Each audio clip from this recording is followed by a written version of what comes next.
Donc salut et bienvenue les amis dans cette nouvelle vidéo. Donc on se retrouve aujourd'hui à l'étang d'Istres pour une pêche au feeder classique. Aujourd'hui je suis accompagné de Tony, vous avez déjà vu dans les vidéos. Moi je vais continuer avec ma pêche au feeder classique vu que je connais l'endroit. Je vais utiliser plusieurs amorces. Je vais commencer une petite particularité aujourd'hui, c'est que je vais mettre du Sensas fond. Parce qu'il y a quand même du fond dans ce temps, il faut savoir.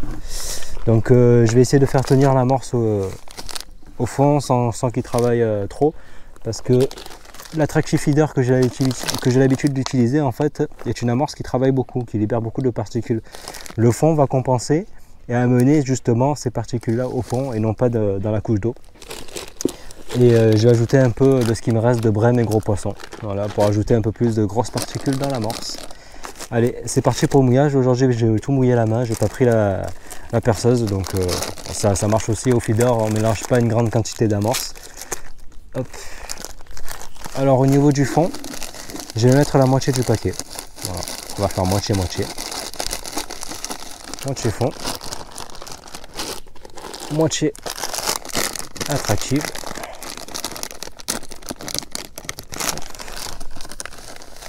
L'attractive c'est une amorce qui est assez jaune, voilà, qui est bien pour les brèmes.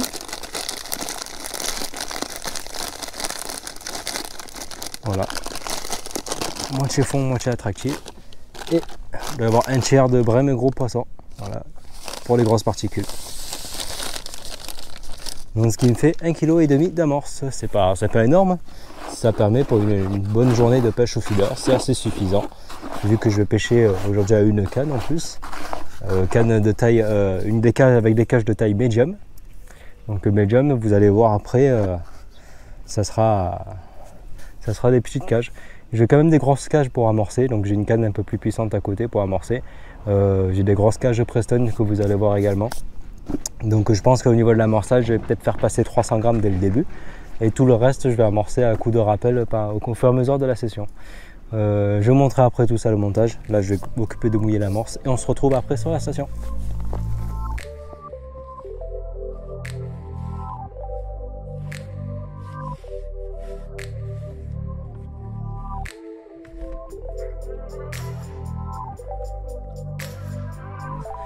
Du coup je vais vous présenter le montage que je vais faire aujourd'hui. On va prendre le corps de ligne. Voilà. Pour là c'est du 22 centièmes du fil spécial pour le feeder, donc c'est du fil qui coule assez vite. Je vais insérer 2 stop flottes. Une fois qu'on a monté les 2 stop flottes, donc les deux ça permet en fait d'éviter qu'un seul coulisse. Sur ce stop là, je vais mettre une perle agrafe. Donc c'est une perle sur laquelle on va fixer la cage. Donc c'est comme ça, avec une petite perle au bout.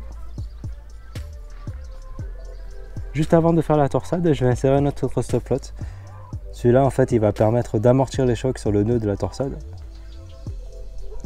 Bon, c'est toujours le même montage, hein, mais souvent ceux qui arrivent sur ma chaîne YouTube, ils ne voient pas forcément quand je pêche, alors ils me posent la question. Donc maintenant, je vais essayer de le faire de temps en temps dans les vidéos. Donc voilà, on a 2 stop flottes, la perle émerillon agrafe, un autre stop flotte. Là, on va commencer la torsade, mais avant ça, de mettre la torsade, je vais mettre un petit émerillon, mais vraiment un micro. Voilà. Là, c'est des tailles 10 ou 12 de chez Matrix, c'est tout petit dans le corps de ligne, et je vais faire la torsade dessus. Donc sur l'émerillon, c'est là où on va attacher le bas de ligne, pardon, en boucle dans boucle. Donc là, on peut commencer la torsade. Alors, je mouille entre les 2 doigts, parce que ça accroche mieux du coup, et je commence la torsade. Hop. La torsade doit dépasser la taille d'une cage feeder. Voilà. Et là en fait on va faire une boucle en 8 pour bloquer la torsade. Donc je fais une première boucle. Je passe les rainures dedans, donc ça fait une première boucle. Je tourne la boucle sur elle-même. Et je repasse la torsade à l'intérieur. Donc ça aura pour conséquence de créer un 8. Voilà, je crée un 8, je mouille le tout, je serre le 8 et on aura un nœud qui sera parfaitement aligné avec, voilà, il faut que je coupe l'excédent, mais le nœud sera parfaitement aligné avec le corps de ligne. Donc voilà, et le stop flotte, je vais le mettre contre la torsade.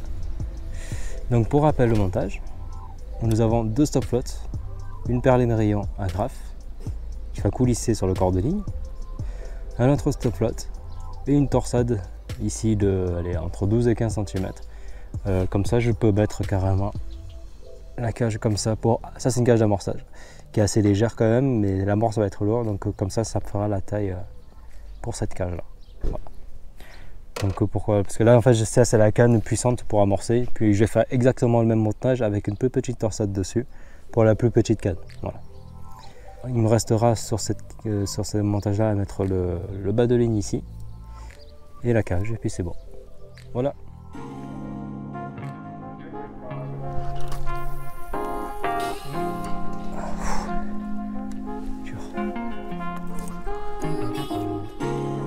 Donc là je balance des grosses cases d'amorçage de ce type là. Voilà, je vais en mettre peut-être 3. Ça envoie une grande quantité d'amorce pour construire le coup initial. Et ensuite je commencerai la pêche avec un bas de ligne. Là pour l'instant je mets pas de bas de ligne, je mets rien. Aujourd'hui j'ai pêché, Tony m'a pris un peu de gozeur rubis qui veut rester. Et je vais ajouter un peu de maïs, peut-être à l'hameçon. Si les anguilles rentrent sur le coup, je vais mettre du maïs.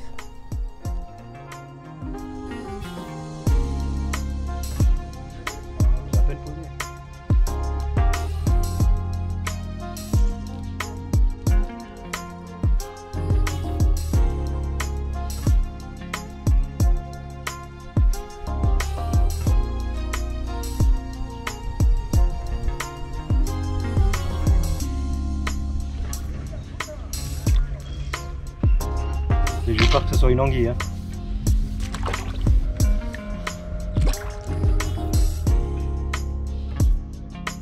Ah, les amis, encore une belle brème.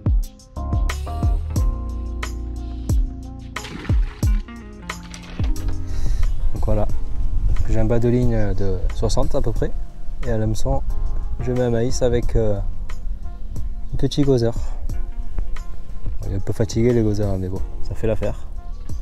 De toute façon, on ne pêche pas trop avec de gozers ici.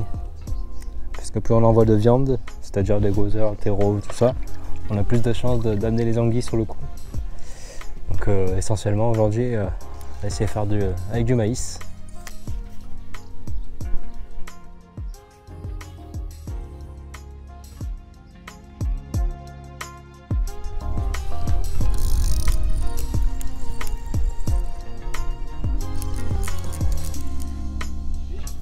Ouais.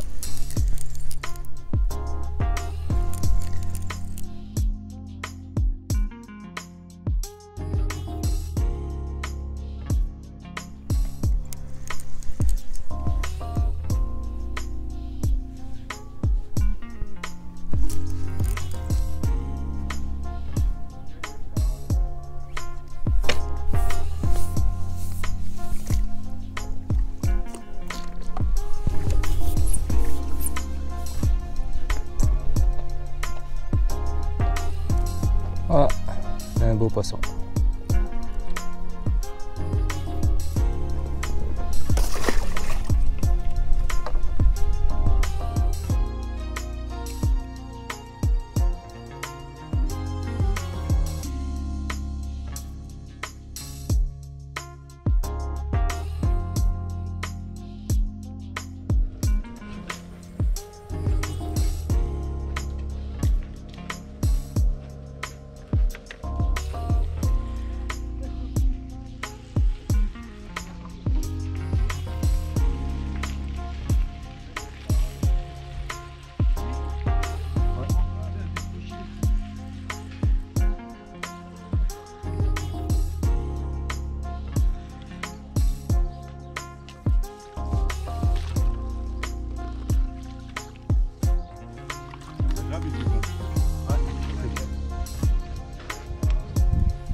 serpents là. Ouais, il y en a qui passent des fois.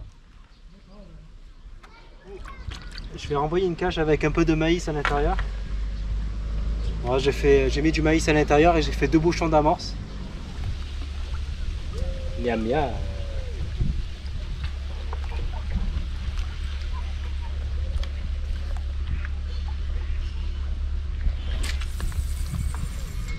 Voilà, là ça va, je suis assez précis depuis tout à l'heure. Donc pour attacher le deuxième bourriche, du coup j'ai enlevé mon support arrière pour poser la canne sur le genou parce que j'avais pas d'autre attache pour la bourriche, donc voilà, je préfère faire 2 bourriches plutôt qu'une. Pour la sécurité des poissons, c'est quand même mieux.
Pêche. Là vous voyez juste la taille de la bourriche de Tony.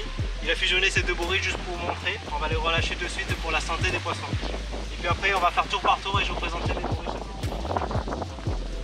Voilà Tony qui relâche ses poissons. Donc pour rappel, il a séparé ces 2 bourriches, il a fusionné ces 2 bourriches pour les mettre dans une seule, pour les présenter. Mais tout au long de la session, ils étaient bien séparés.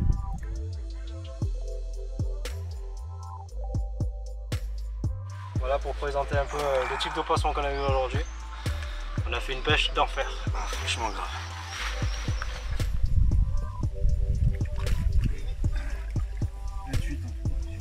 Ensuite.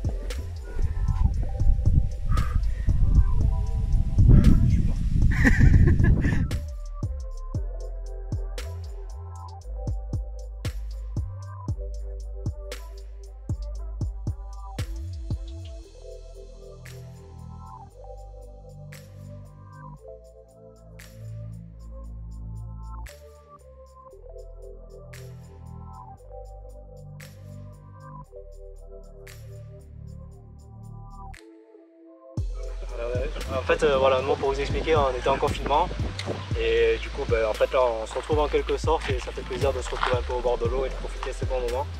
Après, voilà, bon, on était un peu séparés pour les distances de sécurité parce que c'était préconisé par les gérants du lac.